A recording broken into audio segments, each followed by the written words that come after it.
আসসালামু আলাইকুম। আমি এখন আছি বগুড়ার বাদুরতলায়।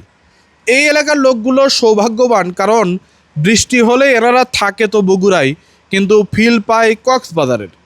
অন্যান্য এলাকার মানুষজন দুই একবার বঞ্চিত হলেও এনারা কখনোই এই কক্সবাজারের ফিল থেকে বঞ্চিত হয় না। এখন পৌরসভার লোকজনের দোষ আপনি বলবেন হয়তো, আমি বলবো যে পৌরসভার লোকের দোষ না, দোষ হলো এই পানির। এই পানিগুলো অশিক্ষিত, এরা স্কুলে পড়েনি, তাই এরা শিখেনি যে ড্রেন দিয়ে দেওয়া লাগবে। যদি স্কুলে পড়তো তাহলে কিন্তু ড্রেন দিয়ে যাইতো। আমি এই রাস্তা ঠিক করার কথা বলবো না, পৌরসভার লোকদের বলবো যে এই পানিগুলোকে একটু স্কুলে ভর্তি করে দিতে, যাতে তারা স্কুল থেকে শিখে আসে যে আমাদের ড্রেন দিয়ে দেওয়া লাগবে। তাহলে মনে হয় এই অবস্থার সমাধান একটা হবে। কারণ এই রাস্তা নিয়ে বহু মানুষজন দাবি জানাইছে, পৌরসভার লোকজন ঘুমায়ে থাকে, রাস্তার মনে হয় কোনো দোষ নাই, দোষ আসলে পানির।